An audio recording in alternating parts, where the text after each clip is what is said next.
Behaviour ડિસઓર્ડર્સનો સૌથી common પ્રકાર જો આપણે વાત કરીએ તો હાઇપર એક્ટિવ ડિસઓર્ડર. લો મૂડ હોવો, થોડુંક કંઈક મજા નથી, વાતાવરણમાં મજા નથી, કે તમને અંદર શરીરમાં મજા નથી અને તમે થોડુંક લો ફીલ કરો છો, તો એ તમે ડિપ્રેશનમાં છો એવું નથી. બાળપણ એક એવી અવસ્થા છે કે જ્યાં તમારું માનસ ઘડાઈ રહ્યું છે. પોતાની જાતને કહો કે આટલું બધું વિચારવાની જરૂરત નથી, અને છતાં પણ સતત વિચારનો એક ફ્લો હોય, એક રશ હોય થોટ્સનો, એ આવે છે. Take a pen and paper and start writing. Teenage ભલે પ્રોબ્લેમેટિક એજ હોય, પણ એ જીવનનો બહુ સુંદર એક અનુભવ પણ છે.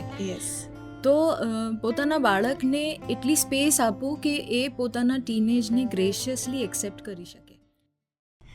આજકાલ શારીરિક બીમારીની સામે સામે માનસિક બીમારીઓ પણ એટલી બધી વધી ગઈ છે કે હવે સાયકોલોજિસ્ટ કે સાયકેટ્રિસ્ટ પાસે જવું ને એ ટેબુ પણ નથી રહ્યું.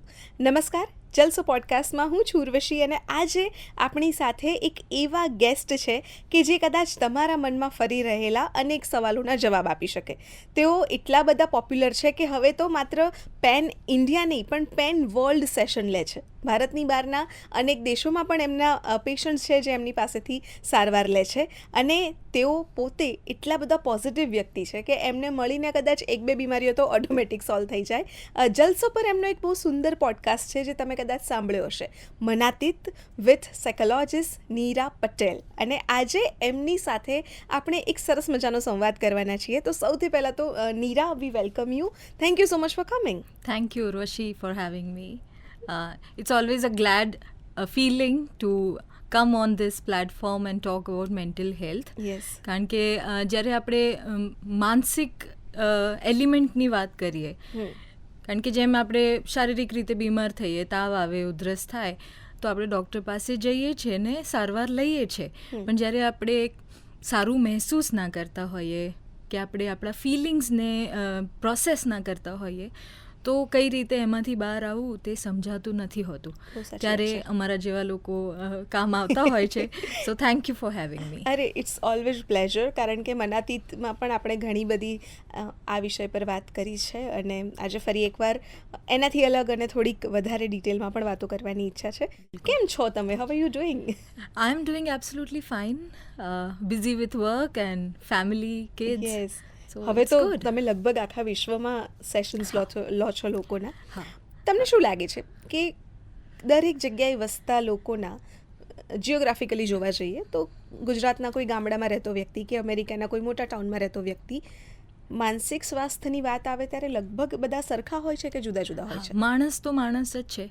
ઓલમોસ્ટ બધાની સ્ટ્રગલ કદાચ પ્રકાર અલગ હોઈ શકે, બટ એને ઝીલવાની તાકાત કે એની સાથેનો એમનો શું કહેવાય, એમની સાથેનો એમનો એક જોડાણ કેટલો હેલ્ધી છે એ બહુ જ ઇમ્પોર્ટન્ટ છે. અને જ્યારે હવે બહુ બધા દુનિયાના અલગ અલગ શહેર અને દેશોથી જ્યારે હું કાઉન્સેલિંગ કરી રહી છું, તો સમજાય છે કે માણસ તો માણસ જ છે. જે વસ્તુ કદાચ આપણને નથી ગમતી, તો એ વિશ્વના કોઈ પણ એક ખૂણામાં બેસેલા બીજા વ્યક્તિને પણ એના માટે સમથિંગ સેમ ફિલિંગ્સ જ હોય છે. કે કોઈનું કહેલું ખરાબ લાગી જાય, મનમાં દુઃખ લાગી જાય, કોઈ સિચ્યુએશનમાંથી બહાર આવવામાં થોડો લાંબો સમય લાગી જાય. આ દરેક બાબત બહુ જ કોમન છે. ફેમિલી બધાના માટે ઇમ્પોર્ટન્ટ છે. અને ફેમિલીથી જોડાયેલા લોકો સાથેનો એમનો જે સંબંધ છે, મેજોરિટી એ જ વસ્તુ સૌથી ઇમ્પેક્ટફુલ હોય છે. આ બહુ જ એક કોમન વસ્તુ જે જોવા મળે છે તે આ છે. યસ. બીજો સવાલ મારે એ પૂછવો છે કે આજકાલ આ ટર્મ બહુ સાંભળવામાં આવે કે બિહેવિયરને લગતા ડિસઓર્ડર્સ. તો સૌથી પહેલાં તો એ શું છે અને કઈ રીતે ખબર પડે કે તમે એનો શિકાર થયા છો? બિહેવિયર એટલે કે સ્વભાવ, તમારો એકબીજા સાથેનો એક્સપ્રેસ કરવાનો અને પ્રોસેસ કરવાનો જે રીત છે એ બિહેવિયર છે. ઓકે, હવે બિહેવિયર રિલેટેડ ઇશ્યુઝ ક્યારે થાય છે કે જ્યારે એક સીધી લીટીમાં વસ્તુ જવી જોઈએ, કે એક મેસેજ સીધી લીટીમાં પહોંચવો જોઈએ, એ તમે પહોંચાડવામાં સક્ષમ નથી અને કંઈક ઓડ બિહેવ કરો છો. વધારે પડતો ગુસ્સો કરો છો, સાયલેન્સ અપનાવો છો, કે એજિટેશન છે, બહુ જ વધારે પડતું ચીડચીડુંપણું છે. આ બધા સિમ્ટમ્સ છે. બિહેવિયર ડિસઓર્ડર્સનો સૌથી કોમન પ્રકાર જો આપણે વાત કરીએ તો હાઇપર એક્ટિવ ડિસઓર્ડર, રાઈટ? કે આજકાલ તમે નાના બાળકોમાં હોય કે ઇવન મોટાઓમાં બી હવે તમે જોઈ જ શકો છો કે એક જગ્યાએ શાંતિથી બેસી ના શકે, કોઈ કામને ફોકસલી કરી ના શકે, પછી વહેલા ચીડાઈ જાય, વહેલા આવેગ આવી જાય, ગુસ્સો આવી જાય, તોડફોડ કરી નાખે. અને આ બધા જ બિહેવિયર કેવા છે, કોમન નથી. એની સાથેનું તમારું પ્રોસેસ કરવાનો જે સમય છે એ ઘણો દુઃખદ થઈ જાય છે. ફોર એક્ઝામ્પલ, જ્યારે આપણે બંને વાત કરી રહ્યા છીએ અને કોઈને કંઈક વસ્તુ ના ગમી, તો એક રીત હોય કે કહેવાની કે આ મને નથી ગમ્યું. એની જગ્યાએ જોર જોરથી બૂમો પાડવી, બરાડા પાડવા, પછી કોઈ તોડફોડ કરવી, અપશબ્દ બોલવા, અને આ બિહેવિયર કન્સિસ્ટન્ટલી ચાલે છે. આ બધા સિમ્ટમ્સ છે કે કોઈ એવી ઘટના બને કે જેમાં તમને ગુસ્સો આવે અને તમે રિએક્ટ કરો, એ બી એક સર્ટન વેમાં, તો સમજી શકાય. પણ કોઈ એવી બાબત ના હોય, કોઈ એવો ટોપિક ના હોય, કોઈ કારણ ના હોય, અને છતાં પણ તમને એટલું બધો આવેશ અનુભવ થાય, તો આ બધી વસ્તુઓ બિહેવિયર રિલેટેડ ડિસઓર્ડરની નિશાનીઓ છે. ઓકે, સો તમારો કોઈ એવો ક્લાયન્ટ કે એવો કોઈ કેસ જેના આધારે કદાચ આ ડિસઓર્ડર થોડો વધારે સમજી શકીએ? જ્યારે આપણે એંગર વિશે વાત કરીએ છીએ, right, these days it's very common in people કે જ્યારે એ લોકો એંગર મેનેજમેન્ટ માટે આવે, અને જ્યારે તમે સાયકોલોજીકલ અમુક ટેસ્ટિંગ્સ હોય છે related to behavioural issues, and એની માટે જ્યારે તમને એક પ્રૂફ મળે કે ભાઈ હા, આમનામાં આ પ્રોબ્લેમ છે, સિમ્ટમ જોયા પછી પણ એક પ્રોસેસ હોય છે કે you need to take some testings. કારણ કે તમારી પાસે એક દેખીતો પુરવાર હોવો જરૂરી છે. કોઈને બી તમે કંઈ વસ્તુ ટેગ કરો કે ભાઈ તમને આ પ્રોબ્લેમ છે, એની પહેલાં તમારું પ્રોપર ટેસ્ટિંગ્સ હોવા જોઈએ. તો these days anger issues are very big problem, અને લોકો પોતાના એંગર રિલેટેડ પ્રોબ્લેમ્સને ડીલ કરવા માટે સાયકોલોજિસ્ટ પાસે આવતા હોય છે. અને એમાં બહુ જ કોમન એક ફિનોમિના જે મેં નોટિસ કરી છે, એ હંમેશા ચાઇલ્ડહુડ એક્સપિરિયન્સ બહુ જ ઇમ્પોર્ટન્ટ છે. કે તમારા પેરેન્ટ્સે, કે તમારા ફેમિલીએ, કે તમારા સ્કૂલિંગ જે તમારું એક્સપિરિયન્સ છે એ કેવી રીતનું છે, અને એની સાથેનો તમારો જે જોડાણ છે એ કેટલું સ્મૂથ છે. ફોર એક્ઝામ્પલ, પેરેન્ટ્સમાં એંગર હોય, મધરમાં કે ફાધરમાં, તો એ લર્ન્ડ બિહેવિયર તરીકે બાળકમાં જોવા મળે છે. ફોર એક્ઝામ્પલ, મારા ત્યાં એક ક્લાયન્ટ હતા જે એમના ફાધરને ગુસ્સો આવે એટલે એ જોર જોરથી ચિલ્લાવે અને ધમાલ પણ કરે અને ફેંકી પણ કરે, એમાં બાળકને લાફા પણ પડી જાય, રાઈટ. હવે જેમ જેમ આ બાળક મોટું થતું ગયું, જ્યારે સાઇઝ નાની હતી ત્યારે કંઈ કરી નહોતા શકતા, અને જેમ જેમ પછી એની હાઇટ વધી, બોડીમાં થોડો પાવર આવ્યો, તો one day he gave it back.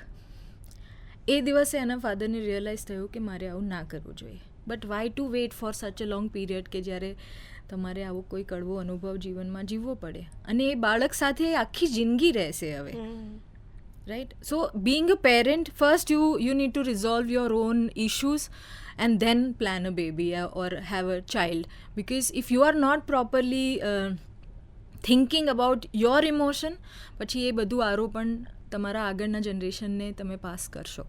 So true.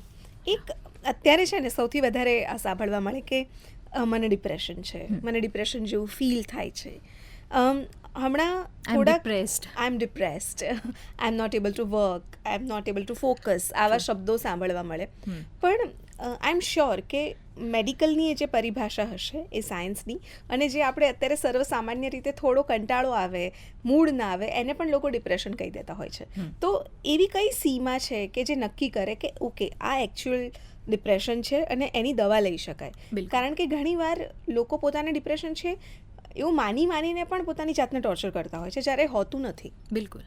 આ એ પણ એક ટાઈપ છે કે સતત બીમાર રહેવું અને પોતાની જાતને પીટી ફીલ કરાવવું, એ પણ એક ટાઈપનો ડિસઓર્ડર છે. બટ આ તે બહુ જ સાચું કીધું કે લોકો આજકાલ બહુ કેઝ્યુઅલી યુઝ કરે છે કે I am depressed. But see, depression is a big word. એના ઘણા પ્રકાર છે. ડિપ્રેશન તમને છે એવું તમને કોઈ એક પ્રોફેશનલ જ સ્ટેટ કરી શકે છે. અને એ બી પ્રોપર ટેસ્ટિંગ્સ પછી. And it's a long process. હા, લો મૂડ હોવો, થોડુંક કંઈક મજા નથી, વાતાવરણમાં મજા નથી, કે તમને અંદર શરીરમાં મજા નથી, અને તમે થોડુંક લો ફીલ કરો છો, તો એ તમે ડિપ્રેશનમાં છો એવું નથી.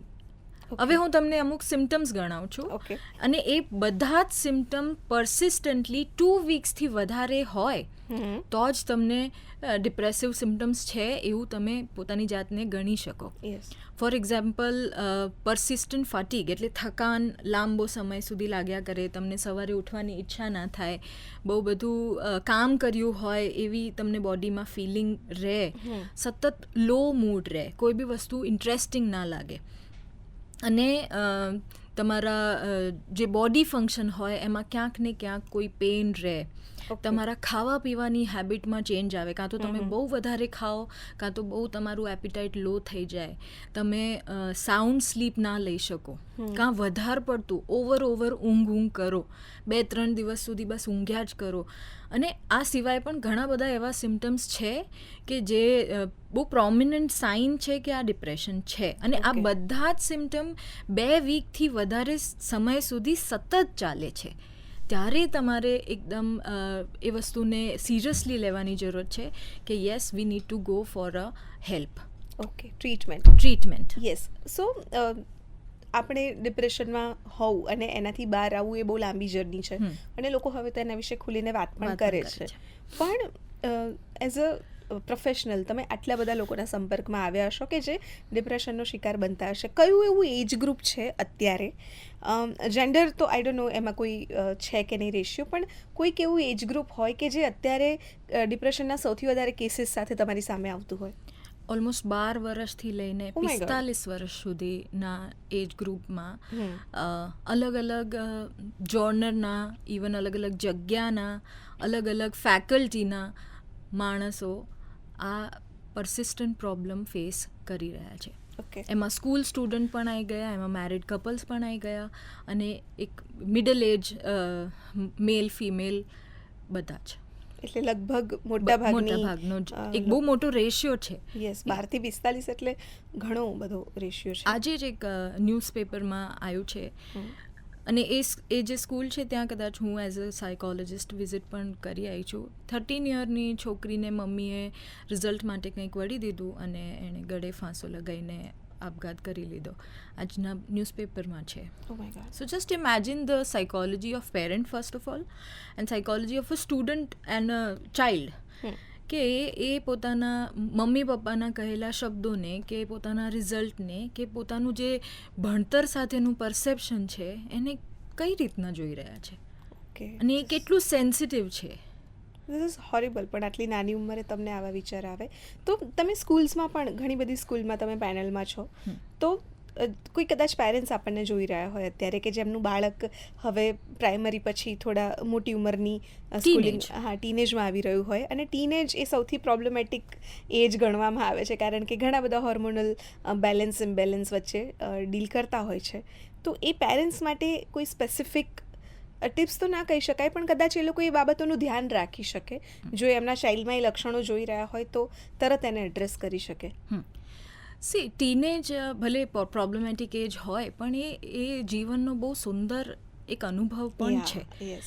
તો પોતાના બાળકને એટલી સ્પેસ આપો કે એ પોતાના ટીનેજને ગ્રેશિયસલી એક્સેપ્ટ કરી શકે, and be the supportive one rather than only poking. કે આજકાલ બહુ કોમન છે કે તું કેટલી જાડી થઈ ગઈ છું, તને કેટલા પિમ્પલ થઈ ગયા છે, તારે કેટલા ડેન્ડ્રફ થઈ ગયા છે. તો rather than making your child feel bad about their body, કે જે બોડીલી ચેન્જીસ આવે છે એ આવે છે, એને સહજતાથી લો, એને એન્કરેજ કરો, તમે એની મદદ કરો, અને એક આઈડિયલ બનો. જો તમે તમારું ધ્યાન રાખતા હશો તો ઓટોમેટિકલી તમારું બાળક એ જોઈને અડેપ્ટ કરશે. જો તમને જીવનમાં શાંતિ ગમતી હશે તો ઓટોમેટિકલી એ તમારા બાળકમાં ઇમ્બાઇબ થશે. તમને બુક્સ વાંચવાનો શોખ હશે અને તમે એની સામે બેસીને વાંચતા હશો તો તમારું બાળક બુક લઈને બેસશે, પણ ખાલી કહેતા રહેવાથી એ વસ્તુ થઈ જશે એવું નથી. So rather than speaking, be a model for your child. અને ટીનેજમાં થોડીક એમને સ્પેસ આપો. એ રૂમ બંધ કરીને બેસે છે તો કંઈક ખોટું કરી રહ્યા છે એવું વિચારવાના બદલે થોડીક એમને સ્પેસ આપો કે હા, એમને એક ટાઈમ આઉટ જોઈએ છે, they need there zone. I am also mother of a teenager.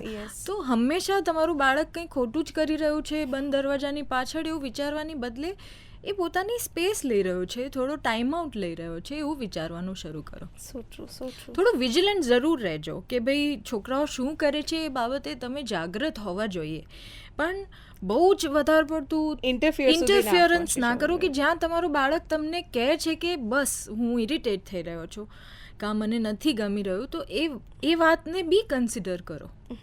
તમને પોતાને શાંતિ લાગશે. As a mother, as a father તમને પણ શાંતિ લાગશે કે સતત તમારું મગજ એ જ નહીં વિચારે કે મારું બાળક શું કરે છે, એ શું જોઈ રહ્યું છે, એ ક્યાં જઈ રહ્યું છે, એના ફ્રેન્ડ્સ કોણ છે. હા, ધ્યાન જરૂર રાખવાનું, અપડેટેડ જરૂર રહેવાનું, પણ સી કે તમારું ઇન્ટરફિયરન્સ કેટલું છે. પછી એ તમારાથી અલગાવ મહેસૂસ કરવા લાગે, જૂઠું બોલવા લાગે, એટલી હદનું રિએક્શન નહીં હોવું જોઈએ. સો ટ્રુ. અને coming from you is very important, કારણ કે તમે પ્રોફેશનલ પણ છો અને તમે પોતે એક મધર પણ છો. સ્વાભાવિક છે કે આ ઉંમરને એ બધું ઘણી બધી અસરો કરતું હોય. પણ એક બીજો શબ્દ છે જે અત્યારે સોશિયલ મીડિયા પર આપણે એ રીતે સાંભળતા હોઈએ કે એની ઇન્ટેન્સિટી કદાચ આપણને ઓછી લાગવા લાગે, અને છે એન્ઝાયટી.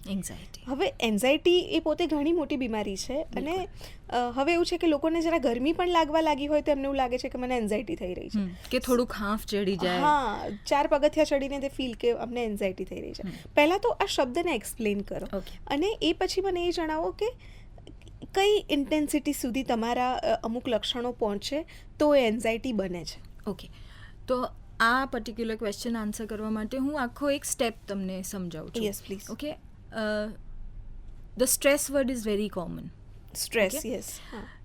એક છે પોઝિટિવ સ્ટ્રેસ, એક છે નેગેટિવ સ્ટ્રેસ. પોઝિટિવ સ્ટ્રેસ, જેને ઇયુ સ્ટ્રેસ કહેવામાં આવે છે, એ સ્ટ્રેસ તમારા વર્કને, તમારા પરફોર્મન્સને એન્હાન્સ કરે છે. ફોર એક્ઝામ્પલ, એક્ઝામ પહેલાં થોડીક ચિંતા જે તમને થાય છે, જે સ્ટ્રેસ થોડો તમે ફીલ કરો છો, જેનાથી તમે વધારે મહેનત કરો છો, વધારે એફર્ટ્સ નાખો છો, તો એ તમારું રિઝલ્ટ સારું લાવવા માટે તમને હેલ્પ કરે છે. Second is negative stress, right.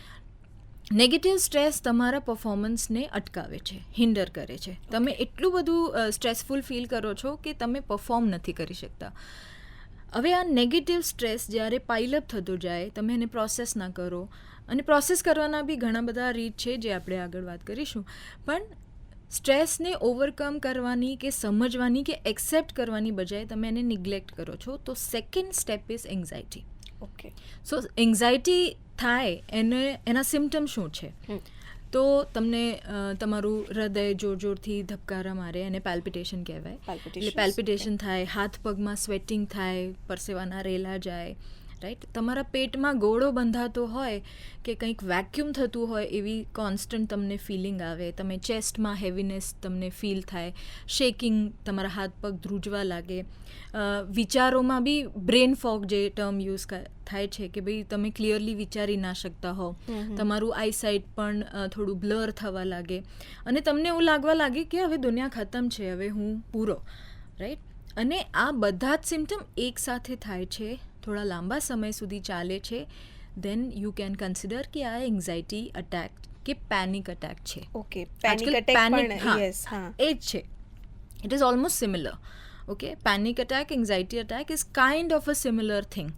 Okay, પેનિકનો મતલબ શું છે કે ગભરામણ થવી, તમે અચાનક વધારે પડતી ચિંતામાં જતા રહેવું, અને એન્ઝાયટી પણ ઓલમોસ્ટ સિમિલર જ હોય છે. હા, there are minor differences, but it is kind of a similar thing. Okay, હવે એન્ઝાયટી તમે કંટ્રોલ કરી શકો છો પોતાની જાતે સમજીને, અને ક્યારેક તમારી આસપાસ હોય તો એની મદદ પણ તમે લઈ શકો છો, એક્સપર્ટ કે ઇવન ફ્રેન્ડ પણ.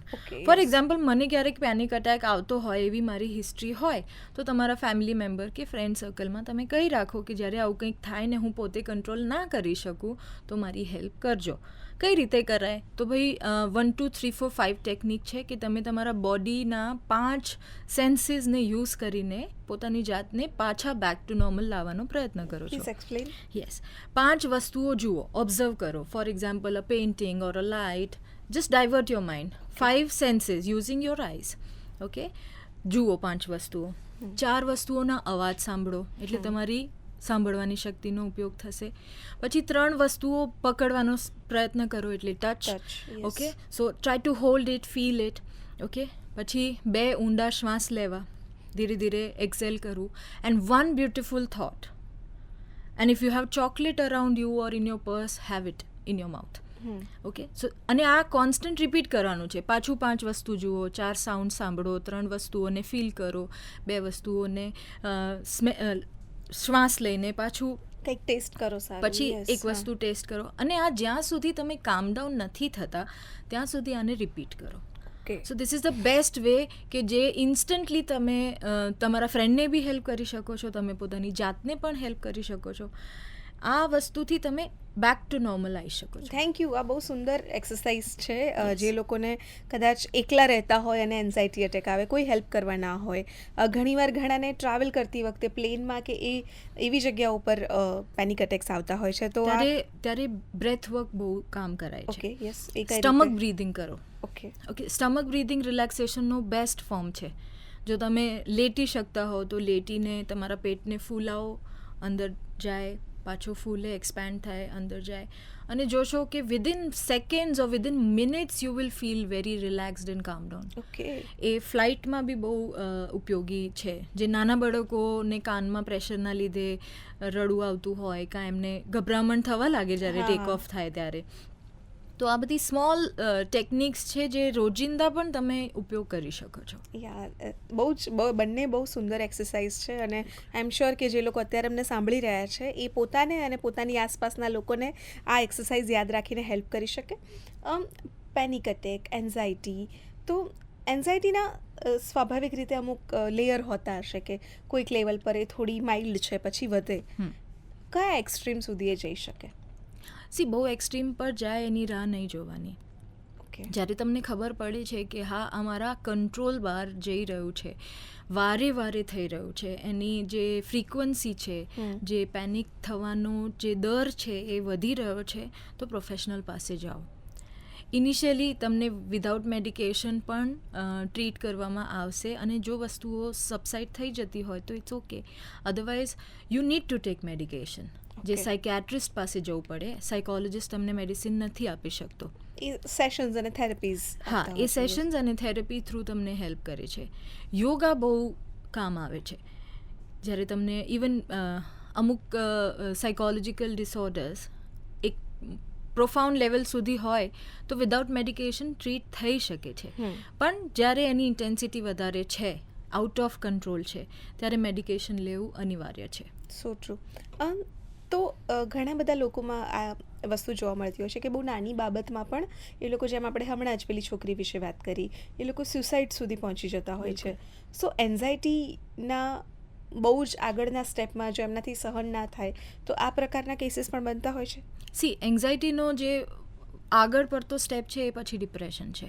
અને ડિપ્રેશનના બહુ જ બધા પ્રકાર છે. ઓકે, ડિપ્રેશન એક વર્ડ છે, બરાબર, પણ ડિપ્રેશનની બહુ જ બધી શાખાઓ છે, એવું તમે સમજો. ઓકે, કે નામ તરફ ના જઈએ, પણ જો એના લેવલ્સ આપણે ડિસ્ક્રાઇબ કરીએ તો એક માઇલ્ડ ડિપ્રેશન હોય છે, એક એક્યુટ ડિપ્રેશન હોય છે, અને એક પ્રોફાઉન્ડ ડિપ્રેશન હોય છે. અને આ બધી જ વસ્તુઓ બહુ જ બધા અલગ અલગ સાયકોલોજીકલ ડિસઓર્ડર તરફ તમને લઈ જાય છે. તમે ઘણા લોકોને એવું સાંભળ્યું હશે કે મને OCD છે, કે મને ઈટિંગ ડિસઓર્ડર છે. ઈટિંગ ડિસઓર્ડર્સ બહુ જ ઇન્સ્ટા પર તો જાણે બહુ જ સાંભળવા મળતો શબ્દ છે. ઈટિંગ ડિસઓર્ડરના પણ 3 પ્રકાર છે. એનોરેક્સિયા નર્વસો, પછી બુલિમિયા, પછી બિન્જ ઈટિંગ. આ 3 પ્રકાર છે. માટે કારણ કે અમારા માટે આ શબ્દો બિલકુલ કાલા અક્ષર ભેંસ બરાબર છે.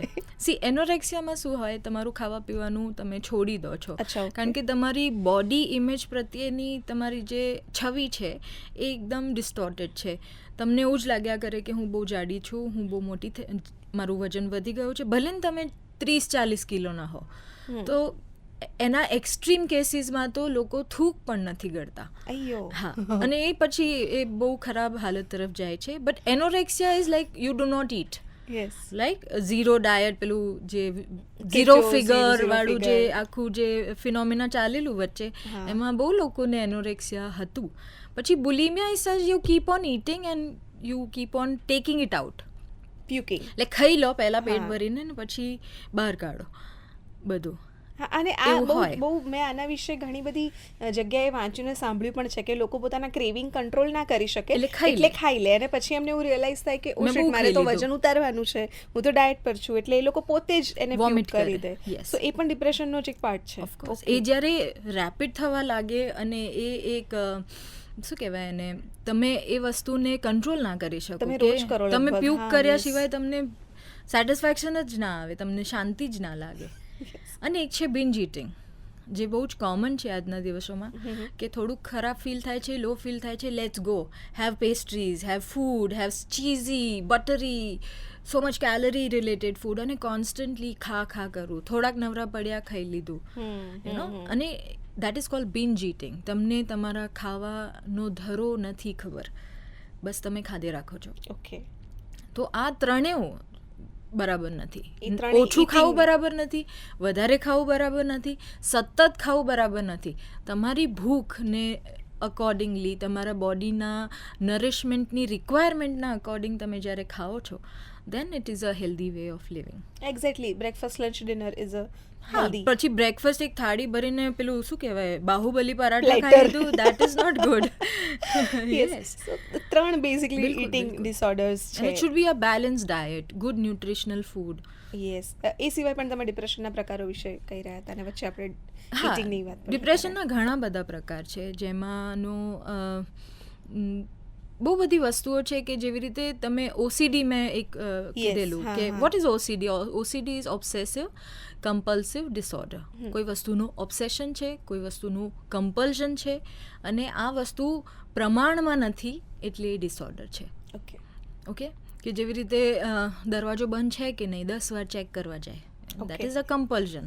ઓકે. ઓકે, મારા હાથ સાફ છે તો બી હું 50 વાર હાથ ધોવા જાઉં, હા. ના નથી, થોડુંક કોઈક ટચ કરી લે, કોઈક વસ્તુ તમને પેન્ડેમિક પછી તો ઘણા લોકોમાં આ ડેવલપ થયેલું જોવા મળે છે. શ્યોર. Yes. એ એકચ્યુઅલી હમણાં બી આપણે જ્યારે બહુ ક્રાઉડમાં જઈએ છીએ ને, તો થોડીક વારમાં આપણે બહાર આવી જવા માંગીએ છીએ. મેજોરિટી તમે જોયું હશે એવું. મને પોતાને એવું થઈ ગયું હતું વચ્ચે કે હું બહુ ભીડ જોઉં ને તો મને એવું લાગે કે ના, લેટ્સ ગો ફ્રોમ હિયર. હા. બટ એ બહુ એક્ટિવલી તમારે મગજમાં વિચારવાનું છે કે આ વસ્તુને હું હાવી ના થવા દઉં, let's manage it. Okay, C, તમે કોઈ સાયકોલોજિસ્ટ પાસે કે કોઈ મેન્ટલ હેલ્થ પ્રોફેશનલ પાસે જાઓ છો તો એનો મતલબ એ નથી કે તમારા જીવનમાં કોઈ દુઃખ નથી આવવાનું કે કોઈ પરેશાની પછીથી નથી આવવાની. હા, એ પરેશાનીથી પોતાની જાતને કોપ અપ કરતાં તમે શીખી જાઓ છો. Yes. એ વસ્તુ, એ સિચ્યુએશન, એ લોકો, એ બધા સાથે ડીલ કરતાં તમે શીખી જાઓ છો. So true. So this is very important for everybody to know કે જે લોકો સાયકોલોજિસ્ટ, સાયકેટ્રિસ્ટ કે કોઈ બી મેન્ટલ હેલ્થ પ્રોફેશનલ પાસે જાય છે એ બધા ગાંડા નથી હોતા. Very important. એ પોતાની લાઈફમાં કોકને કોક સ્ટ્રગલ કરી રહ્યા છે, જેમાં એમને જજમેન્ટ વગરનું ગાઈડન્સ જોઈએ છે, કે કોઈ જજમેન્ટલ થઈને તમને નથી સાંભળી રહ્યું, તમને રેમેડી આપવા માટે, તમારી મદદ માટે એ Yes. વ્યક્તિ છે, રાઈટ? Understood. એટલે તમે એમની પાસે જાઓ છો.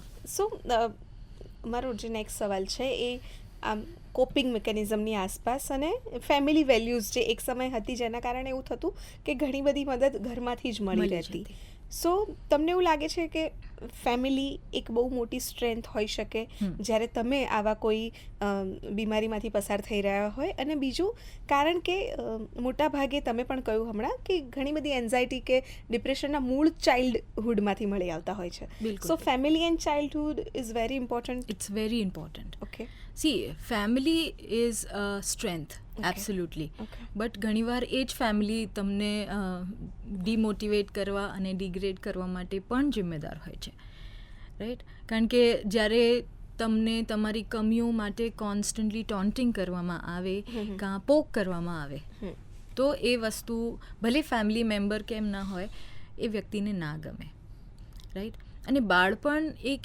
એવી અવસ્થા છે કે જ્યાં તમારું માનસ ઘડાઈ રહ્યું છે, તમારું સોસાયટી પ્રત્યેનું, કોઈ વ્યક્તિ પ્રત્યેનું કે કોઈ સિચ્યુએશન પ્રત્યેનું માનસિક સ્ટ્રક્ચર ઘડાઈ રહ્યું છે, ઓકે. રાઈટ? હવે એમાં જો તમે બહુ ડિસફંક્શનલ ફેમિલીમાં જન્મેલા હો કે જ્યાં મમ્મી પપ્પા વચ્ચે ઘર્ષણ હોય, કાં ફેમિલીના એકબીજા મેમ્બર પ્રત્યેની એનિમોસિટી, એટલે કંઈક અકળામણ કે ચીડચીડુપણું કે વર્બલ અબ્યુઝ સાથે તમે જો મોટા થયા હો તો તમારું પરસેપ્શન ફેમિલી માટે અલગ હશે, રાઈટ? સો ટ્રુ.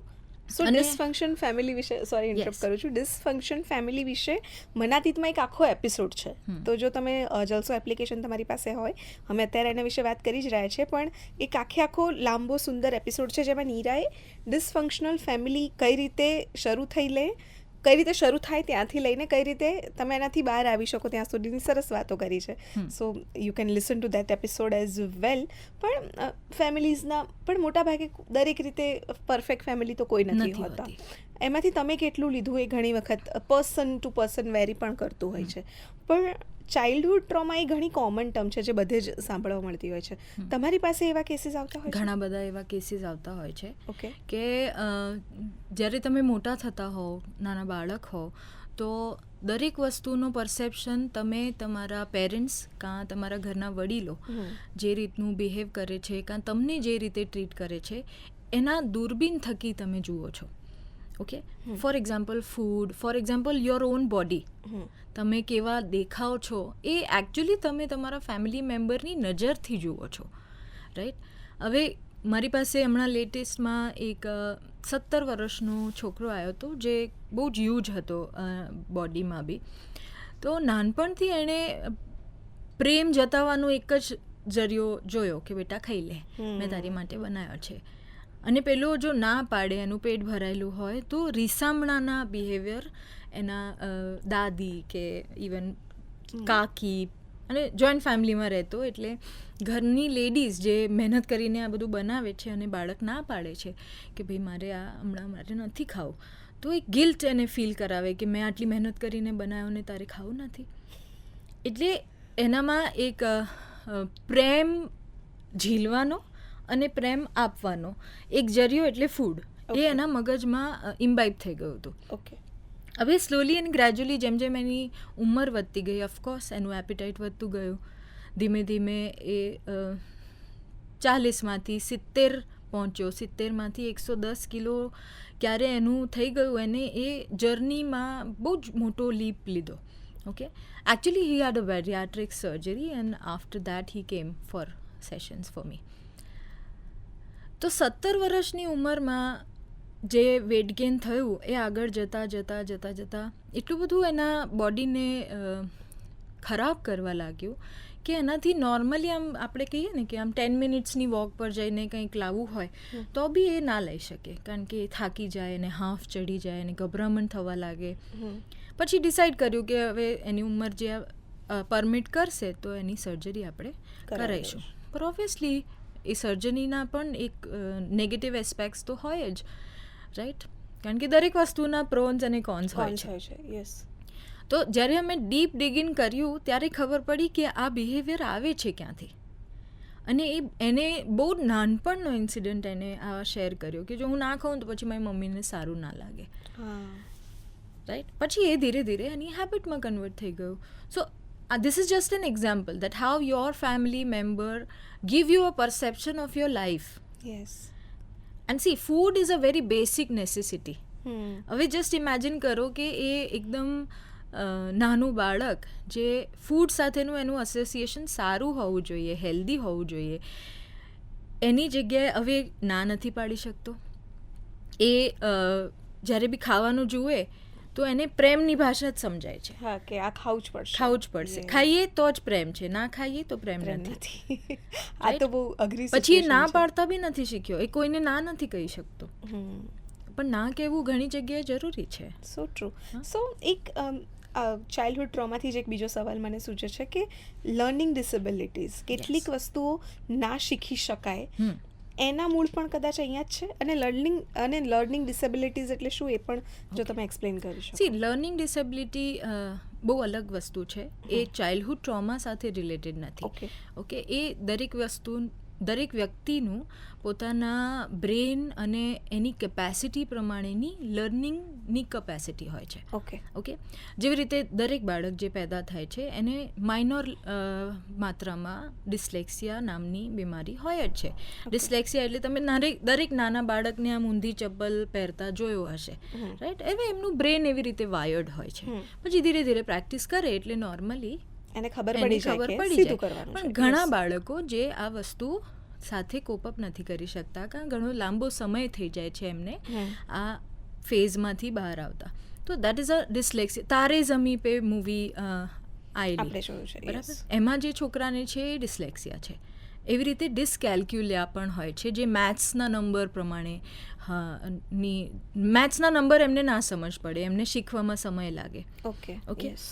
તો લર્નિંગ ડિસેબિલિટીના ઘણા બધા અલગ અલગ પ્રકાર છે, અને ડિસ્લેક્સિયા, ડિસકેલ્ક્યુલિયા, આ બધી લર્નિંગ ડિસેબિલિટીના 2-3 અલગ અલગ પ્રકાર છે. Okay. કે તમે ઘણા છોકરા જેવા હશે જેની લિંગ્વિસ્ટિક સ્કિલ્સ બહુ સારી હોય, હમ. બધા સબ્જેક્ટ્સમાં સારું કરે પણ મેથ્સમાં થોડા ઓછા નંબર આવે, બરાબર. ઘણા મેથ્સ બહુ સરસ કરે પણ એમને લખતા વાંચવામાં થોડીક ના મજા ના ફાવે, આવે. yes. That is there brain capacity. હવે Okay. આવા સમયે પેરેન્ટ્સ શું કરતા હોય છે, બધું સારું કરે છે અને એક જ વિષયમાં નથી ભણતો, નથી મહેનત કરતો, પણ એવું નથી, એની કેપેસિટી ઓછી છે. તો આનો એક સોલ્યુશન એ હોઈ શકે કે તમે જે વસ્તુમાં એ સારું એક્સેલ કરે છે એના પર એને ફોકસ કરવા દો, અને સાયમલ્ટેનિયસલી જે સબ્જેક્ટ એનું વીક છે એમાં એને સપોર્ટિવ મહેનત કરાવો, અને બહુ કેલ્ક્યુલેટેડ મહેનત કરાવો કે એને બર્ડન ફીલ ના થાય. So, જ્યારે આનું રિવર્સ કરીએ છીએ ત્યારે બધા જ બાવાના બધા જ ખરાબ થાય છે. ફોર એક્ઝામ્પલ, તમારો મેથ્સમાં સારા નંબર નથી આવતા તો તમે બધું જ છોડીને મેથ્સની પાછળ પડી જાઓ છો. તો જેમાં તમારા સારા માર્ક્સ આવે છે એ વિષય એ પણ, વિષય હા. પણ વીક થઈ જાય છે, અને મેથ્સ તો એની પેસ પ્રમાણે જ વધશે. સો લર્નિંગ ડિસેબિલિટી ધીરે ધીરે હંમેશા પ્રેક્ટિસ થ્રુ, અને એક ટર્મ છે સ્પેશિયલ એજ્યુકેટર. Okay. એ લોકો સ્પેશિયલી આવા કિડ્સ સાથે કામ કરતા હોય છે, અને એમને ભણતર જ એનું લીધેલું હોય છે. ઘણી બધી સ્કૂલ્સમાં જે બાળકો લર્નિંગ ડિસેબિલિટીથી પીડાતા હોય એમની માટે સ્પેસિફિકલી આવા ટ્રેનર્સ સ્કૂલમાં Oh, પણ okay. રાખવામાં આવે છે. Okay. So nowadays because of the counsellors, કારણ કે અમારા જેવા કાઉન્સિલર્સ જ્યારે સ્કૂલમાં કામ કરે તો આ બધી જ વસ્તુઓ પોસિબલ છે કે કોઈ બાળક પરફોર્મ નથી કરતું તો એની પાછળના રીઝન શું હોઈ શકે, રાઈટ. દરેક વખતે લર્નિંગ ડિસેબિલિટી હોય એવું નથી હોતું. હા. ઘણીવાર ફેમિલી ઇશ્યુઝ હોય છે, ઘણીવાર એમને બીજા બધા ઘણી બધી તકલીફો હોય છે જેના થ્રુ હંમેશા એમના એજ્યુકેશન પર ઇફેક્ટ આવતી જ હોય છે, કારણ કે બાળકના જીવનમાં છે શું, આમ જોઈએ તો ખાવું પીવું, રમવું અને ભણવું, હા. એ સિવાય એમની દુનિયા શું છે. So true. ઓકે. સો ડિસેબિલિટીઝ છે, આ બધા રોગોની આસપાસ ઘણી વખત આપણને ખબર પણ નથી પડતી કે તમે આવી કોઈ વસ્તુ સાથે ડીલ કરી રહ્યા છો. કદાચ કોઈક બહારથી આવીને તમને કે, પણ સ્વાભાવિક રીતે જે લોકો અત્યારે ઓફિસીસમાં કામ કરે છે, મારે આ સવાલ એટલા માટે પૂછવો છે કારણ કે જે લોકો 9 to 5 જોબ કરે છે કે કોર્પોરેટ કલ્ચરમાં જે લોકો સપડાયેલા છે, એ લોકોમાં ઘણા બધા માનસિક પ્રશ્નો જોવા મળતા હોય છે. સો એવા કોઈ ઇઝી રસ્તા જો તમે કહી શકો કે જે લોકો સળંગ એક જગ્યાએ બેસીને કામ કરે છે, કદાચ ટોક્સિક એન્વાયરમેન્ટ હોય એ લોકોની આસપાસ, તો એમાંથી પોતાની જાતને બચાવી રાખવા માટે કઈ રીતે, કઈ રેમેડીઝ છે, અથવા તો તમે તમારા મગજને કઈ રીતે વાયર કરી શકો કે તમે બચી શકો. જ્યારે આપણે આવા પ્રોફેશનલ લોકોની વાત કરીએ છીએ કે જેમની 9 to 5ની જોબ છે, તો એમને વર્ક લાઈફ બેલેન્સ કરવું એક સૌથી મોટું ચેલેન્જિંગ ટાસ્ક છે, રાઈટ. અને આમાંના કેટલા બધા હશે જે ઓફિસથી ઘરે પણ ઓફિસનું બેગેજ લઈને જતા હોય, Most of કે them. બર્ડન લઈને જતા હોય. તો Yes. સૌથી પહેલી વસ્તુ એ શીખવાની છે કે તમારું ઓફિસનું જેટલું બી સ્ટ્રેસ અને જેટલું બી બર્ડન છે એ તમારે ત્યાં જ મૂકીને જવાનું છે. અને ઘરે જ્યારે જાઓ છો તો 100% ઘર તરફ તમારું ધ્યાન હોવું જોઈએ. જ્યારે તમે ઓફિસમાં હો છો તો શું તમે ઘરનું વિચારો છો? નહીં. તો તમે ઘરે છો તો તમે ઓફિસનું કેમ વિચારો છો? So true. અને આ બહુ સહજ રીતે નથી આવતું. It's a practice which you need to learn. તો એક ઉદાહરણ આપું છું કે જેમ ઓફિસ છોડો ને તો 2 વાર આમ પગ ઝટકીને કે અહીંયાની બધી તકલીફ અહીંયા મૂકીને ઘરે જઉં છું, એવી રીતે કરીને નીકળો. હા. ઓકે. ઓકે. અને જો તમારા ઘરમાં બી સ્ટ્રેસ ચાલતો હોય તો ઘરથી બી એવી રીતે નીકળો કે હવે ઘરનું બધું હું અહીંયા મૂકીને જઉં છું. So start having a nice balance between your work and your life. See, work is a part of your life, it's not your life. So true. And indulge yourself into some activities which gives you a pleasure. Your hobby, sometimes music, painting, dancing, whatever you like. Going for a walk even. પણ આપણે સવારથી સાંજ કામ કરીએ છીએ, ઘરે જઈને હું બહુ થાકી ગઈ કે હું બહુ થાકી ગયો, થોડીક વાર બિંજ વોચિંગ કરીને આપણે સૂઈ જઈએ છીએ. યસ. તો પોતાના સેલ્ફ માટે આપણે કંઈ જ નથી કરતા અને પછી રડીએ છીએ કે ભાઈ મને મજા નથી આવતી. તો એવું તમે શું કરો છો કે તમને મજા આવે? વીકેન્ડ્સ પર કેફે જવું કે બહાર ખાવા જવું, that is not only life, Yes. That is part of life. Explore what you really enjoy. Okay, તમને જો પેઇન્ટિંગ ગમતી હોય, બુક્સ વાંચવી ગમતી હોય, કંઈ જ ના ગમતું હોય, ઓટલે બેસીને પંચાયત કરવી ગમતી હોય તો પણ કરો. Gossip. Yes, many time gossip is stress busting, why So not? true. Yes, yes. But it should be in limit. Okay. એક ટર્મ છે જે મેં હમણાં બહુ સાંભળ્યું છે, મની સાયકોલોજી. યસ. સો એ શું છે અને એ કઈ રીતે હેલ્પ કરે? સી, મની દરેક વ્યક્તિ માટે એક અલગ પરસેપ્શન હોઈ શકે, okay. But what I perceive is money is an energy. Okay, હવે એનર્જી તો કોઈ બી ફોર્મમાં તમારા તરફ ફ્લો થાય.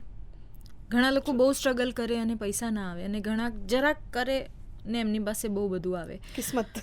આપણે કિસ્મત કહીએ, Yeah. બટ એમનું perception about money Okay. Is very different. અચ્છા.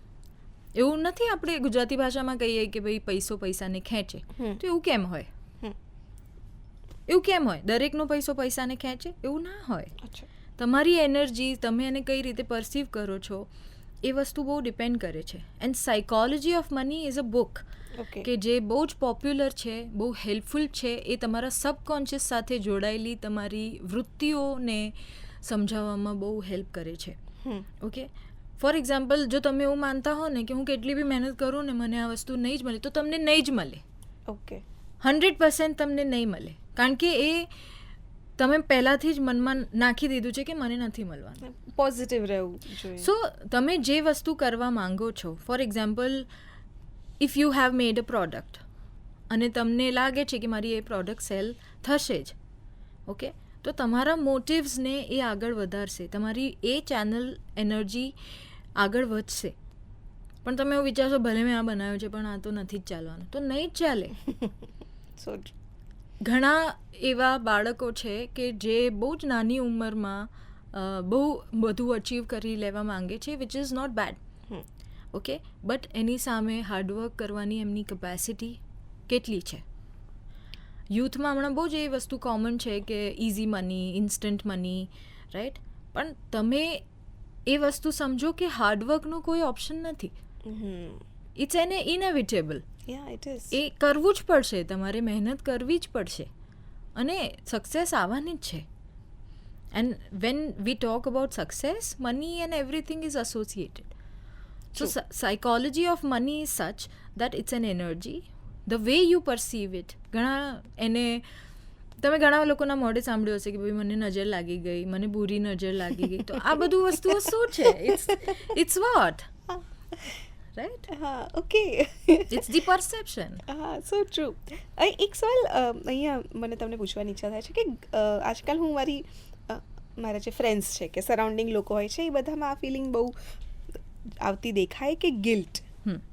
સો સમટાઈમ્સ કદાચ તમે ખોટા હોવ અને તમને ગિલ્ટ થાય, તમે થોડી વાર તમને એમ થાય કે હું શું કરું છું, અને પછી તમે બહાર આવી જાઓ, વિચ ઇઝ ફાઇન. કે તમે કંઈક ખોટું કર્યું હોય, એનું ગિલ્ટ તમને થાય, તમે એની સાથે પોતાની જાતને મેનેજ કરો, તમે બહાર આવો. પણ ઘણીવાર કેટલાક લોકોની આ આદત બની જતી હોય છે કે કશું પણ થાય તો એ પોતાની જાતને ગિલ્ટી માનવા લાગે. તો આ કોઈ જાતનો ડિસઓર્ડર છે કે પછી આ માણસનો સ્વભાવ છે, અને જો એનાથી ડીલ કરવું હોય તો કઈ રીતે કરી શકાય? આ માણસનો સ્વભાવ છે. ઓકે, તમે કોઈ બી વસ્તુ ખરાબ બની છે તો પોતાની જાતને જિમ્મેદાર માનો. તમે જે કીધું એ જ છે ને કે આ બધું મારા લીધે થયું છે, મારા લીધે ખરાબ થયું છે, કે મારી સાથે ખરાબ થયું છે, રાઈટ? અને આ પરસેપ્શન કેવું હોય છે કે જે સેલ્ફ સેબોટાજિંગ બિહેવિયર છે, કે પોતાની સાથે તમે એવું બિહેવ કરો કે તમને નુકસાન થાય. તમને ખબર છે કે હું ઓવર ઇટિંગ કરીશ તો મારું વેટ વધશે કે મને ગટ ઇશ્યુઝ થશે, તો પણ હું એ જ કરી રહી છું. અને કારણ કે લોકો મને પ્રેમ નથી કરતા એટલે હું એ કરી રહી છું. પણ તમને ખબર છે કે આ કરવાથી તમારી સાથે શું થશે. Okay, so guilt is very different. તમે કોઈ ભૂલ કરી છે, એ ભૂલ એક્સેપ્ટ કરીને એને સુધારવા તરફ તમારા પ્રયત્નો છે, ઇટ્સ અ ડિફરન્ટ પાર્ટ.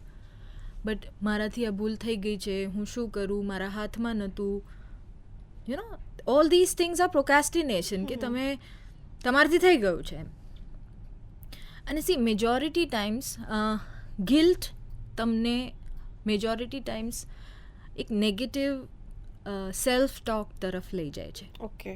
અને negative self talk is very very harmful for anybody. Okay, તમારાથી ભૂલ થઈ જાય, તમે એને એક્સેપ્ટ કરીને આગળ વધો. આગળ એ વસ્તુ રિપીટ ના થાય, એ લર્નિંગ લો. It's a different thing, it's a positive way of dealing with that. Don't sulk about it કે આ થઈ ગયું, આ થઈ ગયું. And do not keep on repeating it. Yes, yes. એકવાર થઈ ગયું, તમારા મનમાં આવી ગયું, ચલો તમે મનથી નથી નીકાળી શકતા, write it down. Write it down on a piece of paper, blank page પર, અને એને ડિસ્ટ્રોય કરી દો, બાળી દો, ફાડીને ફ્લશ કરી દો. જબ વી મેટ યાદ આવશે આ બધું સાંભળીને. But it's the best way to do it. Okay. We as a psychologist give suggestions to do so. કારણ કે આ એક સબકોન્શિયસ વેન્ટિંગ છે, કે તમારાથી કંઈક થઈ ગયું જે ના થવું જોઈએ, અને તમારા મનથી એ જતું નથી, તો આવી બધી ટેકનિક્સ છે કે જે યુઝ કરો. True. So you can move ahead in your life. So એક બીજી પણ આદત છે કે હેબિટ કહી શકાય, ઓર લાઈફસ્ટાઈલ થઈ ગઈ છે હવે તો, ઓવર થિંકિંગ.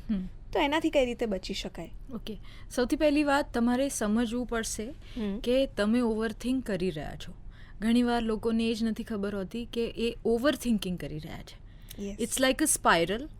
એક થોટ પછી બીજો, બીજા પછી ત્રીજો, અને જો તમે એને આખું રિવર્સ કરવાનું કહો ને, તો એ વ્યક્તિને ખબર પણ નથી હોતી કે મેં શરૂઆત ક્યાંથી કરી. ઓકે, તો એઝ અ સાયકોલોજિસ્ટ અમે એક એક્સરસાઇઝ પણ આપતા હોઈએ છીએ કે જ્યારે તમને એવું લાગે ને કે તમે ઓવર થિંકિંગ કરી રહ્યા છો, તો એને આખી રિવર્સમાં વિચારો કે ક્યાંથી વિચારવાનું શરૂ ના, કર્યું. આના પહેલાં મને કયો વિચાર આવ્યો, એની પહેલાં કયો, એની પહેલાં કયો. ઓકે ઓકે ઓકે, તો તમને ખ્યાલ આવશે કે આમાંથી અમુક વસ્તુઓ તો વિચારવા જેવી જ નથી. એ જાતે સેલ્ફ રિયલાઇઝેશન થશે. યસ. આ પણ કામ ના કરે તો જે જગ્યાએથી તમે બેસીને વિચારી રહ્યા છો, જેમ હિંચકે કે સોફા પર કે બેડ પર, first shift, get up from that place, move around, walk કરી આવો, પાણી પી આવો થોડુંક, અને પોતાની જાતને કહો કે આટલું બધું વિચારવાની જરૂરત નથી. અને છતાં પણ સતત વિચારનો ફ્લો, એક ફ્લો હોય, એક રશ હોય થોટ્સનો, એ આવે છે. Take a pen and paper and start writing. See, જ્યારે તમે આવા ઓવર થિંકિંગ રિલેટેડ વિચારો લખવાનું શરૂ કરો છો, તો જેટલી તમારી લખવાની સ્પીડ છે એના કરતાં 4 ગુણી સ્પીડથી તમને વિચાર આવતા હોય છે. તો ઓટોમેટિકલી જ્યારે તમે લખો છો તો એ ફ્લો રેગ્યુલેટ થાય છે, અને એક ટાઈમ પર સ્લો ડાઉન થાય છે અને બંધ થાય છે. સો ઓવર થિંકિંગ, આ અમુક 2-3 ટેકનિક્સ છે જેના થ્રુ તમે ઓવરકમ કરી શકો છો. Very important. અને જે બી સોશિયલ મીડિયા યુઝર્સ છે, જે ઓલમોસ્ટ હવે બધા જ છે, be really mindful about what content you are consuming. Okay. તમે કઈ રીતના વિડીયોઝ અને કઈ રીતના કન્ટેન્ટ જોઈ રહ્યા છો, એ તમારી વિચારધારાને બહુ જ ઇમ્પેક્ટ કરે છે. ઓકે, હવે ફોર એક્ઝામ્પલ તમે વાયોલન્સવાળા કે થોડા ઇરિટેટિંગ વિડીયોઝ જોશો, તો ધીરે ધીરે તમે પણ એવા થઈ જશો. ઓકે, અને તમારા બાળકો શું જોઈ રહ્યા છે એના માટે બી થોડું વિજિલન્ટ રહો, કારણ કે જેવું તમે જોશો એ તમે શીખશો. Vote you C you become ultimately. So social મીડિયાની તમે વાત કરી, એક બહુ જ ઇમ્પોર્ટન્ટ, મેં હમણાં જ કોઈક રીલમાં કે કશે સોશિયલ મીડિયા વિશે, સોશિયલ મીડિયામાં જ મેં સાંભળ્યું હતું કે ત્યાં જે એક પિક્ચર છે એ મુમેન્ટ છે, એ વ્યક્તિની લાઈફ નથી, તો એને આઈડિયલ ના માનવી જોઈએ. બિલકુલ.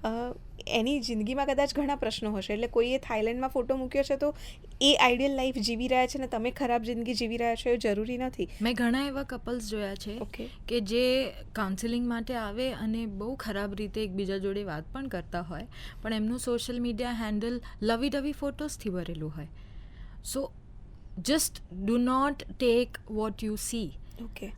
તમે પોતે પણ જ્યારે સોશિયલ મીડિયા પર અપલોડ કરો છો તો કેટલા ફિલ્ટર્સ અને બેસ્ટ પિક્ચર્સને યુઝ કરો છો, તો આ વસ્તુ મગજમાં રાખો. સો ટ્રુ. અને સોશિયલ મીડિયામાં તમને, કારણ કે તમે ઘણા એક્ટિવ પણ છો, એમનું ઇન્સ્ટાગ્રામનું સરસ હેન્ડલ છે નીરા પટેલ, તમે એમને ફોલો કરી શકો છો, તો ત્યાં પણ તમને લોકો સવાલો પૂછતા હશે, તો કોઈ કોમન ક્વેશ્ચન કે જે કદાચ સૌથી વધારે આવતો હોય? એક ક્વેશ્ચન છે કે અમારું બ્રેકઅપ થાય છે અને અમે મૂવ ઓન નથી થઈ શકતા. એ તો જનરેશનનો પ્રોબ્લેમ છે. એ જનરેશનનો પ્રોબ્લેમ છે અને એ જનરેશન ખાલી યંગસ્ટર્સ પૂરતી નથી. ઓકે. સી હવે જ્યારે આપણે રિલેશનશિપની વાત કરીએ છીએ તો it is a big chunk of people and the age group. Yes. But this is a common question કે ભાઈ અમે મૂવ ઓન નથી થઈ શકતા. હવે ઘણીવાર ડિટેલ ક્વેશ્ચન્સ હોય તો ભાઈ મૂવ ઓન થવા માટે બીજા રિલેશનશિપમાં જાય પણ ત્યાં બી ના ચાલી શકે, રાઈટ? અને I don't want to use a certain word but અમુક રીતે એ લોકો એ વસ્તુમાંથી બહાર આવવાનો પ્રયત્ન કરતા હોય છે, ઓકે. જે હેલ્ધી નથી. ઓકે.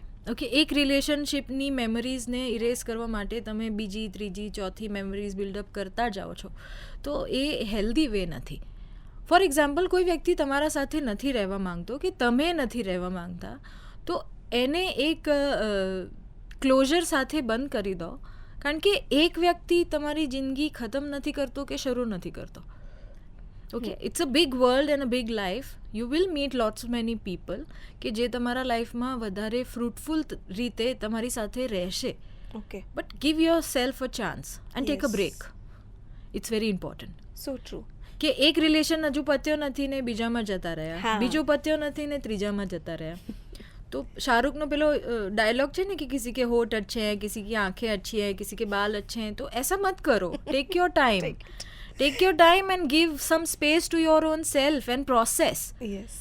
કે મારામાં એવું શું હતું કે જે આગળ ના હોવું જોઈએ, કે એમાં એવું શું હતું કે જે મારા માટે સારું નથી. ઓકે, તો give your self a time. Assessment કરવા જોઈએ બેઝિકલી યસ, રિલેશનશિપ. પોતાની જાતને ઓબ્ઝર્વ કરો. યસ, સો ટ્રુ. અને જેટલા બ્રેકઅપ આજકાલ ફ્રિકવન્ટ થઈ ગયા છે એટલા ડિવોર્સ પણ ફ્રિકવન્ટ છે. ફોટોગ્રાફરે હજુ તો પૂરી ડિલિવરી પણ ના કરી હોય ફોટોઝ આલ્બમ્સની ને લોકો છૂટા પડી જતા હોય છે. તો મને નથી ખબર કે એના કારણો શું હોઈ શકે, પણ તમે ઘણા એવા બધા કેસ પણ હેન્ડલ કરો છો. તમને શું લાગે છે કે કયા કારણોથી આનું પ્રમાણ અચાનક વધી ગયું છે? સહન કરવાની બહુ જ ઓછી ક્ષમતા, ઓકે. કાં એકબીજાને સમય આપવાની ઓછી ક્ષમતા. હવે આજે કોઈ વ્યક્તિ તમારા સાથે જોડાય છે તો એ એના પાછળના ઘણા બધા વર્ષોની એની લર્નિંગ છે જે એના મમ્મીના ઘરે કે પપ્પાના ઘરે રહીને એણે શીખી છે. હવે જ્યારે કોઈ છોકરી તમારા ત્યાં આવે કે કોઈ છોકરો એક છોકરી જોડે પરણે તો એકબીજાને સ્પેસ અને સમય બંને આપો. બંનેના બેકગ્રાઉન્ડ્સ અલગ છે, બંનેના અપબ્રિંગિંગ સ્ટાઇલ, પોતાના એથિક્સ, પોતાની જીવન જીવવાની જે સ્ટાઇલ છે એ બધી અલગ છે. એકબીજામાં વણાવવા માટે સમય લાગે. તમે એક ઝાડને એક નાના સેપલિંગને બી જમીનમાં રોપો તો તમે એને સમય આપો છો, પાણી આપો છો, એનો ખ્યાલ રાખો છો તો એ એક સારી રીતે મોટું થાય છે, ગ્રો થાય છે. રિલેશનશિપ પણ એવી રીતે જ મોટા થતા હોય છે કે ભૂલો પણ થાય પણ એને જતી કરતાં આવડવી જોઈએ. તો હમણાં જતું નથી કરી શકતા લોકો, યસ. એ બહુ કોમન વસ્તુ છે. અને વર્ષો વર્ષના પ્રયાસ પછી તમને લાગે કે હા નથી જ થઈ રહ્યું, then it's a different thing. Yeah. But initially give some time to each other. એટલે જેમ કે એક સમય ડિવોર્સ ટબુ હતું કે એ ના જ લઈ શકાય ને લોકો અનહેપી મેરેજમાં, અનહેલ્ધી મેરેજમાં પોતાની જિંદગી પૂરી કરી દેતા, જે પણ યોગ્ય નથી. અને હવે એવું હોય છે કે 6-2 મહિનામાં એ લોકો નક્કી કરી લેતા હોય છે કે અમને એકબીજા સાથે નહીં ફાવે. તો એના પછી એવું થતું હોય ને કે એ લોકો સાયકોલોજીકલી તો ક્યાંક એ લોકોના બ્રેકડાઉન્સ આવતા હોય, એ લોકો તૂટતા હોય અને બીજા રિલેશન માટે કદાચ એ લોકો ક્યારેય રેડી ના થઈ શકે. તો in that kind of situation તમે પ્રોફેશનલ તરીકે શું એડવાઇસ કરો છો? સી, જ્યારે કોઈ બી બ્રેકઅપ થાય, ચાહે એ કેઝ્યુઅલ રિલેશનશિપનો હોય કે મેરેજનો હોય, ઇમ્પેક્ટ બધાને થતી હોય છે. ઓકે, જો તમારા ફ્રેન્ડ્સ અને ફેમિલી થકી તમને સપોર્ટ મળી જતો હોય and you come out of it, well and good. Yes. જો નથી તો કાઉન્સેલિંગ માટે જાઓ, ટોક અબાઉટ ઇટ, એક પ્રોફેશનલને મળો. ઘણી બધી વસ્તુઓ હોય છે જે તમે ઘરના સદસ્યોને કે દોસ્તોને નથી કહી શકતા, ભલે ને તમે કેટલા બી નજીક હો. પણ જ્યારે તમે એક પ્રોફેશનલ પાસે જાઓ છો તો એ ફિલ્ટર વગર તમે કહી શકો છો એકચ્યુઅલી. અને એવી રીતે કહેવામાં તમને એ મહેસૂસ નથી થતું કે આ વ્યક્તિ મને જજ કરશે, રાઈટ? એવા સમયે જરૂર કાઉન્સેલિંગ લેવી જોઈએ. તો તમે જો ફ્યુચરમાં આગળ બીજા રિલેશનશિપમાં એન્ટર થાઓ છો તો એક હેલ્ધી માઇન્ડસેટ સાથે તમે એન્ટર થશો. નહીં તો પાસ્ટના જે ઘાવ છે એ આખું બેગેજ ઉપાડીને તમે બીજા રિલેશનશિપમાં મૂકી દેશો. અને આવું થાય છે. મારા ઘણા ક્લાયન્ટ્સ છે કે જે ઓલરેડી એકવાર ડિવોર્સ્ડ હોય, સેકન્ડ મેરેજમાં એ બધી જ છાપ સાથે જીવતા હોય કે પહેલાંની આ વસ્તુ હતી, મેં ચલાવી લીધી તો અહીંયા તો હું નહીં જ ચલાવું, કે અહીંયા તો હું સહન નહીં જ કરું, કે આ વસ્તુ તો નહીં જ જવા દઉં. તો આ હેલ્ધી નથી. દરેક મેરેજ એક યુનિક બોન્ડ સાથે ચાલતું હોય છે. આજ કોઈની પણ મેરેજ સિમિલર નથી, બધાની અલગ છે. આ વસ્તુને સમજો. And stop comparing also. Stop comparing your partners. It's absolute, and stop comparing anyway. દરેકની લાઈફ સ્ક્રિપ્ટ અલગ છે, દરેકની સહન કરવાની, સમજવાની, રિફ્લેક્ટ કરવાની દરેક વસ્તુની કેપેસિટી અલગ છે. સો તમે કમ્પેરિઝન કરશો તો દુઃખી તમે જ થશો, બીજું કોઈ નહીં થાય. સો ટ્રુ. એક બીજું પણ ટર્મ છે જે મેં હમણાં કારણ કે હવે ખબર નહીં સોશિયલ મીડિયા પર પણ આ બધું બહુ જ વધારે દેખાવા લાગ્યું છે કે સાયકોલોજી સાથેના અમુક એક્સપર્ટ્સની વાતો ને બધું. તો મિરર ટોકિંગ વિશે પણ મેં ઘણું હમણાં સાંભળ્યું છે. તો એક તો સૌથી પહેલાં તો એ ક્વોલિફાય કરે છે તમારી ટ્રીટમેન્ટ્સમાં એ વસ્તુ મદદ કરતી હોય છે. Self talk, it's kind of a self talk. જે લોકો થિયેટરથી જોડાયેલા હશે એમને ખ્યાલ હશે કે એનાથી તમારું પરફોર્મન્સ એન્હાન્સ થાય. પરફોર્મન્સ ક્યારે એન્હાન્સ થાય? જ્યારે તમે વસ્તુએ પોતે ફીલ કરી શકતા હો. And when you do the mirror self talk, so actually you are consoling your own self. Okay, so it's a good thing, it's a good way of doing it. Yes. છેલ્લે મારે તમને થોડાક ટૂંકા સવાલો પૂછવા છે કે જેમ કે હું છું તો હવે આખા દિવસના થાક પછી જ્યારે તમે ઘરે પહોંચો, થોડોક ટાઈમ તમને એકલા મળે, તો એવી કોઈ ક્વિક રેમેડીઝ, એવી કોઈ ક્વિક નાની ટેકનિક્સ કે જે કદાચ તમને બીજા દિવસે થોડા વધારે એનર્જાઇઝ કરી શકે, તો if you can suggest some. See, જ્યારે તમે ઘરે જાઓ છો તો always take a nice bath. Okay. If possible take a salt water bath. એ તમારી એનર્જીઝને ક્લેન્સ કરશે, તમારા ઓરાને ક્લેન્સ કરશે, તમને એનર્જેટિક ફીલ કરાવશે. અને ક્વિક રિલેક્સેશન કરો. બેડ પર હાથ અને પગ આમ થોડા ખુલ્લા રાખીને સૂઈ જાઓ, પોતાના બ્રેથને ઓબ્ઝર્વ કરો અને ધીરે ધીરે આખું બોડી તમારું રિલેક્સ થઈ ગયું છે એ ફિલિંગ સાથે આંખો બંધ કરીને પોતાના શ્વાસને ઓબ્ઝર્વ કરો. તમને ઇન્સ્ટન્ટલી એક એનર્જી બૂસ્ટ મળશે. Okay. And this energy boost is really important, કારણ કે તમે આખા દિવસના થાકેલા છો. બની શકે કે તમે 10-15 મિનિટ માટે ઊંઘી પણ જાઓ. ઓકે, હવે તમે 7 વાગે ઘરે પહોંચ્યા, take a shower, relax a bit, and then again start with what ever house hold work you have. Yes. આવું કરવાથી તમે તમારી જે ફેમિલી લાઈફ છે ને એ બી તમે શાંતિથી જીવી શકશો. તમે થાકેલા નહીં ફરો. હા, સો ટ્રુ. કારણ કે જે પણ વર્કિંગ વુમન છે સ્પેસિફિકલી એ લોકોને આમાં આ સમસ્યા, મારી જે ઘણી દોસ્ત છે જે લોકો ઓફિસથી ઘરે જઈને સીધા કિચનમાં જવાનું, એમાંની હું પણ એક છું. યસ, હું પણ એક છું. પણ એ પછી જ્યારે એ લોકો સાથે 9-10 વાગે તમે એમને મળો કે તમે વાત કરો તો they are looking stressed and tired. તો કદાચ એમના માટે આ હેલ્પફુલ થઈ શકે. 10 મિનિટ તમે તમારી જાતને આપી શકો છો. એક જે ટીનેજ પેરેન્ટ છે કે કિડ્સ પેરેન્ટ છે, આપણે ઘણી એ લોકો વિશે પણ વાત કરી, પણ બાળકનું ધ્યાન કઈ રીતે રાખવું એ આખી અલગ વસ્તુ છે. પણ કેટલીક વસ્તુઓ એવી હોય છે કે ચાઇલ્ડહુડ ટ્રોમાસ હોય, એવી રીતે કદાચ પેરેન્ટહુડના પણ અમુક ઘા હોતા હશે. સો તમે કઈ રીતે એ વસ્તુને ડિટેચ રહીને પણ, એક્ઝેક્ટ શબ્દ મને નથી સમજાતો, પણ હા, ફોર એક્ઝામ્પલ કે મા તરીકે તમને ઘણી વખત એવું થતું હોય કે બાળક કંઈક બોલી ગયું કે તમને ના ગમ્યું, તો તમે તમારી જાતને કઈ રીતે એનાથી એવી કોઈ રેમેડી હોય કે તમે પોતાની જાતને કન્સોલ કરી શકો? સી, કોઈ બી વસ્તુ હોય ને ઇન્સ્ટન્ટ રિએક્શન નહીં આપો. ઓકે. ફોર એક્ઝામ્પલ તમારું બાળક ચીડાયેલું છે અને કંઈક કહી જાય છે તમને, તો ઇન્સ્ટન્ટલી એને લગાવી દેવાનું કે જોરથી એને ચિલ્લાઈ દેવાનું. આ બધી વસ્તુઓ જ્યારે તમે કોન્સ્ટન્ટલી કરો ને ત્યારે એક બહુ લાંબો ડિસ્ટન્સ ક્રિએટ થવા લાગે. તો દરેક પેરેન્ટને મારી એ જ સલાહ છે કે ઇન્સ્ટન્ટ જે તમે રિએક્શન આપો છો ને એને થોડુંક કંટ્રોલ કરતા શીખો. Tech some time out even for your self. કે બાળક સ્કૂલેથી આવ્યું છે, એના આવતાની સાથે જ આ એક્ઝામ્પલ આપું છું કે તમે એને ઇન્સ્ટ્રક્શનના બંબાડિંગ, બેગ મૂકી દે, હાથ પગ ધોઈ આય, નહીં આય, ચલ જમવાનું લગાવું છું. Take some break. એને આવવા દો, એ ઘરમાં Bag એકચ્યુઅલી મૂકશે. સ્કૂલમાંથી બફાઈને આવ્યો છે, સ્ટીમરમાંથી બહાર આવ્યો છે મોમો બનીને. તો એને ઠરવા દો, એ આવશે, બેગ મૂકશે, કપડાં વપડાં કાઢીને કે જૂતા ઉતા કાઢીને એ જો સોફા પર બેઠો છે તો 5-10 મિનિટ એને બેસવા દો. એની સાથે આવીને પૂછો, બેટા કેવું રહ્યો દિવસ, આજે મેં આ બનાવ્યું છે, તારી શું ઈચ્છા છે? Simple normal talk. Yes. Okay, તો કોઈ બી મમ્મી હોય જે ઇન્સ્ટન્ટ તમે રિએક્શન આપો છો ને, એને થોડુંક કંટ્રોલ કરશો તો જિંદગી બહુ જ સરસ જશે બધા બાળકો સાથે. સો ટ્રુ. સો નીરા સાથે ને આ બધા મુદ્દાઓ સાથે તો એવું છે કે અમે લગભગ આખો દિવસ વાત કરી શકીએ, પણ આજના વિડીયોમાં ઘણા બધા ટોપિક્સ વિશે વાત કરવાની કોશિશ કરી છે. Thank you so much Neera. Thank you, Roshi. Always એમાંનાથી એપિસોડ્સ હોય કે પછી આવા કન્વર્ઝેશન્સ હોય, બહુ ઇન્સાઇટફુલ વાતો તમારાથી અમારા સુધી પહોંચતી હોય છે. આઈ એમ શ્યોર અમારા જે લિસનર્સ છે એ લોકોને પણ આ વાતોથી ઘણી હેલ્પ મળશે અને ઘણું બધું એ લોકોના જે સવાલોનો બોજ હશે, નીરાની વાતોથી કદાચ એમાં મદદ મળી શકે તો અમને બહુ ગમશે. તમને આ વિડીયો ગમ્યો હોય તો અમે કોશિશ કરીશું, તમે કમેન્ટ પણ કરજો, એનો પાર્ટ 2 પણ અમે લઈને આવીએ. નીરા સાથે થોડા બીજા વિષય પર થોડા વધારે ડીપ કન્વર્ઝેશન્સ કરીશું આપણે. અત્યારે અમને રજા આપો. હું છું ઉર્વશી અને Neera, thank you so much for talking. Thank you for having.